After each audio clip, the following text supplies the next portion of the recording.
Ganito lang po kasi yun. As simple as walang ako at walang Doris. Diba? Hindi, siya yung nilaban ako niya. Nilaban ako hanggang kahit saan tayo mga kapatid. Siya yung gumawa lahat. Siya yung nagbigay lahat. Punta ka dito, minsan may mga shows pa kami na para lang may exposure ka kahit walang bayad. Go.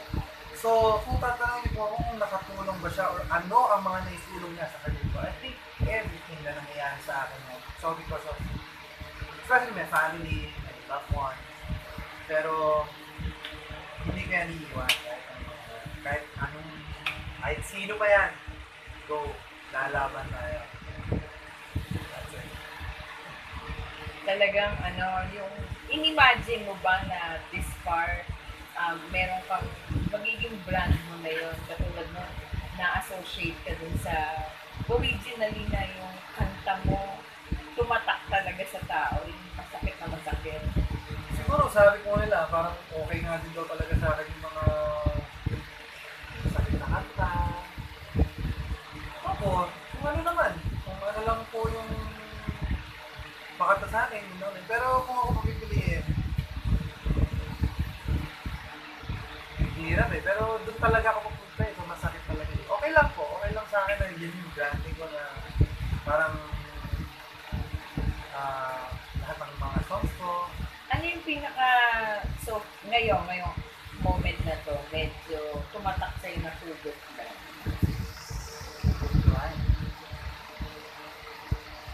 Ayoko na. Oh.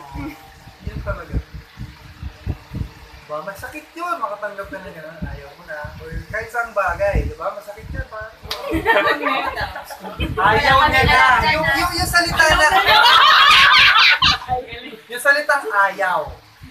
Diba? Kahit saan mo yun ibase, May friendship over. sakit yun, no? May iiyak na dito.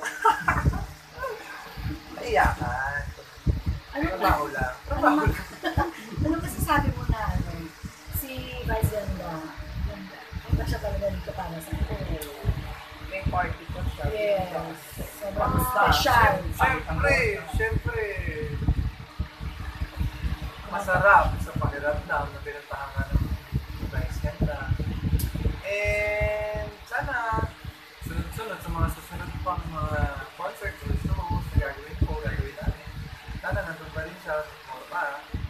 And ayun, alam naman natin na through birthday month na ngayon, na talagang sisiraw. Pero ayun, thank you guys, thank you.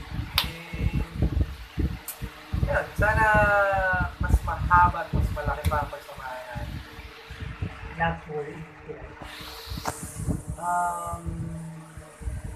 Maraming salamat sa lahat na naman ngayon, especially kay God. Thank you so much kasi hindi ko alam kung saan ako papunta eh, sa totoo lang. Hindi ko alam kung saan papunta yung career ko eh. Alam ko kumakanta ako, that's it. Alam ko singer ako, alam ko kumakanta ako. Pero hindi ko alam kung tumaas, bumaba. It's fine. So, bahala na si Lord. Bahala na kung ano mangyari. So, hanggat napapanood niyo pa ako ngayon, ibig sabihin, okay pa ang career ko. Pag nawala na ako sa inyo, lahat. What it means, I'm done. Marami na ako nagawa sa industry. Yun lang naman eh, goal mo lang naman, kumanta, higit sila ng magandang show, appreciate nila kung ano yung efforts mo, and that's it. Sabi nga, kung kahit wala ka ng bayad, palakpakan ka na, sa mapapasaya mo sila, priceless.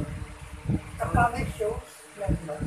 Itong April and May. Hindi ko alam. Totoo lang, hindi ko alam. Ang show ko, kunyari may show ako bukas, hindi ko alam ngayon. Magte-text lang yan tomorrow morning. Oh, may reporting ka ng 9. Nakagawa na ako dun sa... So, gano'n. Hindi ko alam. Surprise na lang. Pero yung sports